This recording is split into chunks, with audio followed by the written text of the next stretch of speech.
আলহামদুলিল্লাহ সুম্মা আলহামদুলিল্লাহ সুম্মা আলহামদুলিল্লাহ। সিংহের কথা বলতে বলতে সিংহের মুক্তির খবর চলে এসেছে। ওই যে বললাম সেই সকাল থেকে অপেক্ষায় আছি যে কখন আসল সুসংবাদটা আসবে, আসলেই আমাদের সিংহ কারা মুক্ত হবে। আল্লাহ তাআলা হযরতকে নিরাপত্তার চাদরে আবৃত করে দেখ। আল্লাহ তাআলা মাওলানা মামুনুল হক নামটাকে একেবারে ইতিহাসের পাতায় স্বর্ণের দ্বারা অলঙ্কৃত করে দেখ। আল্লাহ তাআলা আগামী দিনের রাহবার এবং কায়েদে মিল্লাতের অবর্তমানে এই খলিফায়ে বাবুনগরী, আল্লামা বাবুনগরী নাই আজকে, কিন্তু আল্লামা বাবুনগরীর এই খলিফাকে আল্লাহ জামানার কায়েদে মিল্লাত হিসেবে কবুল করুন। আমরা কওমি ওলামায়ে কেরাম বর্তমানে যে নেতৃত্ব সংকটে আছি, এখনো কিছু মানুষকে নিয়ে আসলেই বড় স্বপ্ন দেখি, বড় স্বপ্ন। ইনশাআল্লাহ যদি এই স্ট্রাকচারটা একবার মজবুত হয়ে দাঁড়াতে পারে, আবারও বাংলার জমিন ঘুরে দাঁড়াবে ইনশাআল্লাহ। মুরব্বীদের মধ্যে আমির হেফাজত আল্লামা মুহিবুল্লাহ বাবুনগরী আর হযরত পীর সাহেব মধুপুরী দামাত বারাকাতুহুমুল আলিয়া, তাদেরকে দেখলে তো মাঝে মধ্যে নিজেই চিন্তায় পড়ি, মনে হয় আমাদের চাইতে তারা আরো বড় নওজোয়ান, বয়স যদিও 80+, কিন্তু তাদের হিম্মত দেখলে, সাহসিকতা দেখলে সুবহানাল্লাহ, এই বয়সে যে জজবা, এমনকি এই বয়সে এত এত কোরবানিও যাদেরকে টলাতে পারে না। এক মধুপুরের পীর সাহেবের একটা সন্তানও তো বাইরে ছিল না, সব জেলে, একজন ছিল সে আত্মগোপনে, পুরো টাইমটাকে পেরেশানিতে, নিজেও গুলি খেলেন, কপাল থেকে রক্ত ঝরলো, বারবার বাহিনী গেল তাকে গ্রেফতার করে আনতে এবং যে কোনো সময় গ্রেফতারের আশঙ্কার মধ্যে ছিল। কিন্তু এর মধ্যে এমন এমন বাক্য বলে, এগুলো যদি আমাকে কপি পেস্ট করতে বলেন, কপি পেস্ট মানে বুঝেন যে হুজুর যা যা বলেছেন খালি আপনি হুবহু উল্লেখ করবেন, তাও আমার শরীরের পশমগুলো দাঁড়িয়ে যেতে পারে যে এত বড় হিম্মত আমার নাই, সবগুলো আমি এখানে এনে উল্লেখ করব। তো এরকম মুরব্বীরা যতদিন আছেন, আর নওজোয়ানদের মধ্যে বিশেষ করে শেখুল হাদিস ইবনে শেখুল হাদিস আল্লামা মামুনুল হক, আল্লাহ তাআলা তাকে নিরাপত্তার চাদরে আবৃত রাখুক। ক্ষুদ্র কারাগার থেকে বৃহৎ কারাগারে স্বাগতম। বৃহৎ কারাগার কেন বললাম জানেন? অনেকে মনে করে যতদিন কাশিমপুরে থাকে ওইটাই মনে হয় কারাগার, কিন্তু না রে ভাই, হক্কানি আলেমদের জন্য কাশিমপুর আর কেরানীগঞ্জ যেমন কারাগার, বাইরের জগতের চাইতে আরো বড় কারাগার। যারা বের হন, একদিকে তো শারীরিক অসুস্থতার পেরেশানি তো থাকেই, আর একদিকে মাসের বড় একটা সময় তো যায় কোর্টের বারান্দায় হাজিরা দিতে দিতে। এই যে গরমের মধ্যে এটা যে কি ভোগান্তি। আর দেশের আলেম যাদের সাথে একবার মুসাফাহা করার জন্য হাজার হাজার মানুষ সিরিয়াল ধরে থাকে, ওই মানুষগুলোরা যখন কোর্টের বারান্দায় বসতেও পারে না, ঘন্টার পর ঘন্টা, ঘন্টার পর ঘন্টা পায়চারি করা লাগে, এটা যে কত বড় লাঞ্ছনা, কত বড় বেইজ্জতি আর কত বড় কষ্টের কারণ, এই পরিণতিতে যে পড়েছে একমাত্র সেই বোঝে। তবে যেহেতু দুনিয়ার বুকে সব নবীরাও মাজলুম ছিলেন, সব নবীদের বিরুদ্ধে দুশমনী হয়েছে, কিন্তু দিন শেষে মাজলুমরাই বিজয়ের হাসি হেসেছে। আমরাও আমাদের বড়দের নিয়ে আশাবাদী, আল্লাহ তাআলা তাদেরকে ওই কাফেলায় কবুল করেছে এবং যার ঈমান যত বেশি তার উপর মুসিবত আসবে তত বেশি। ধরেন আমরাও তো কারাগারে ছিলাম, তবে 22 রমাদান গ্রেফতার হলাম, 1 রমাদান মুক্ত হলাম, প্রায় 1 বছরের কাছাকাছি। সেই হিসাবে মাওলানা মামুনুল হক সাহেব খাটলেন এইবারে 3 বছর আরো 2 মাস। তার মানে এর আগে যা খেটেছেন সব মিলালে সংখ্যাটা কত বেশি।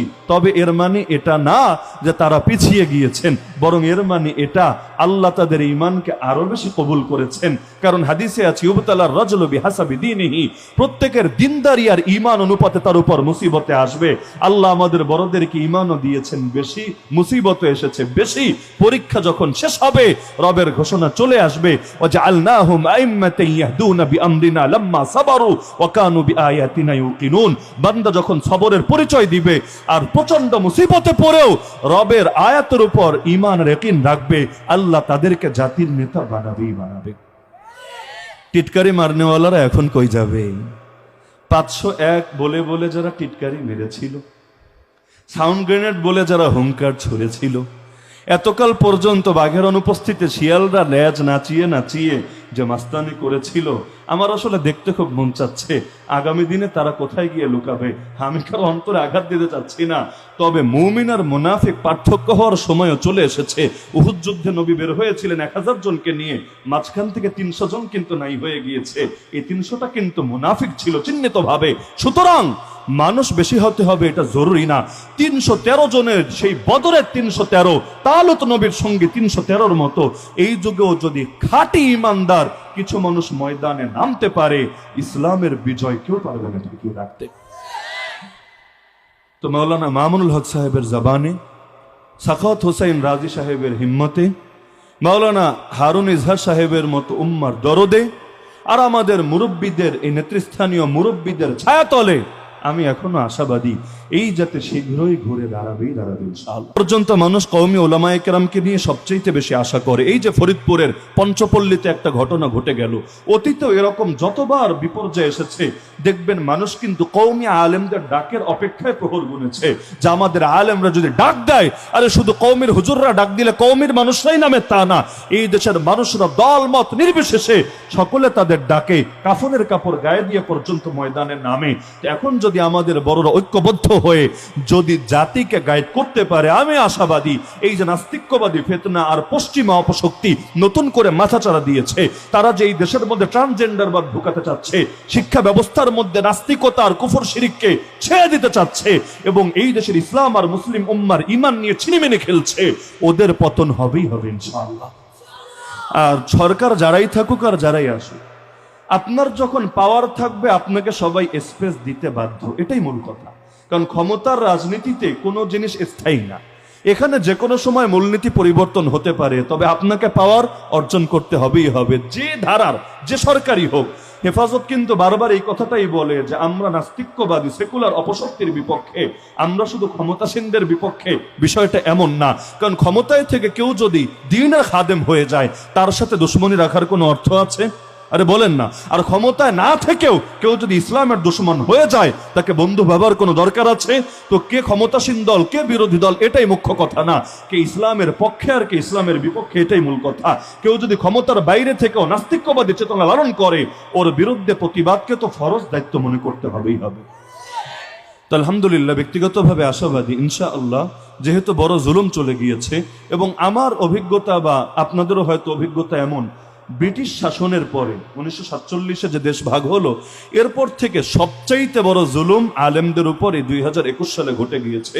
ইতিহাসের অংশ তো আমরাও হয়ে আছি, কারণ যে 1300 জনের উপর ট্র্যাজেডি ঘটেছে তার মধ্যে যেহেতু আমরাও একজন, বাকিটা সময় কথা বলবে ইনশাআল্লাহ।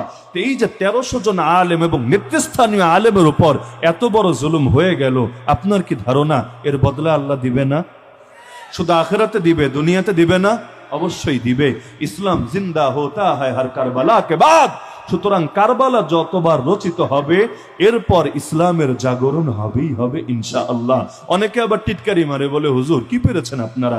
যেমন 13 সালে মাইর খেয়েছেন, রক্ত ঝরিয়েছেন, পতন ঘটেছে, আপনারা হেরেছেন। না রে ভাই, যদি এটাকে আপনি হারা বলেন তাহলে কারবালার ময়দানেও ইমাম হোসাইন হেরেছে, 2 দিন পরেই ফতোয়া আপনি দিতে বাধ্য হবেন, বলবেন কারবালার সাথে এটাকে মিলাচ্ছেন। না, মিলাচ্ছি না। আমি যদি বলি বাংলাদেশের ক্রিকেট টিমের খেলোয়াড়রা টাইগার, এর মানে তাদের ল্যাঞ্জা খুঁজতে হবে প্যান্ট খুলে, বিষয়টা এমন না। কারণ উপমা দিলে উপমা সব দিক থেকে একরকম মিল হয় না। যেহেতু টাইগার বলেছে, হুজুর ল্যাঞ্জা তো থাকবেই, ল্যাঞ্জাটা কই লুকায় রেখেছে খুঁজে তো বের করতে হবেই, না ল্যাঞ্জা খোঁজার দরকার নাই, এখানে বিশেষ একটা বিবেচনায় মূল্যায়নটা করা হচ্ছে। তো এই যে 13 সালে শাহাদাতের খুন ঝরেছে, আমরা রাজনৈতিকভাবে হেরেছি কথা সত্য, সাংস্কৃতিকভাবে হারি নাই। সাংস্কৃতিকভাবে বাংলাদেশে নাস্তিকতার পতন ঘটেছে। এর আগে নাস্তিকরা যেভাবে প্রকাশ্যে নবীকে গালি দিত, ব্লগের মধ্যে আল্লাহর নবী এমনকি রব্বুল আলামিনের শানে পর্যন্ত গুস্তাখি করত, পুরো ইতিহাসটাই ঘুরে গিয়েছে। শাহবাগী শব্দটা তখন ছিল একটা বুলি, এমনকি কোনো হুজুরও পর্যন্ত নিজের গিয়ে শাহবাগী দাবি করত। সময়ের ব্যবধানে শাহবাগী হয়ে গেছে এখন গালি। এখন যদি কাউরে আপনি বলেন শাহবাগী, সে ভাববে আপনি তাকে ইনসাল্ট করেছেন, অপমান করেছেন।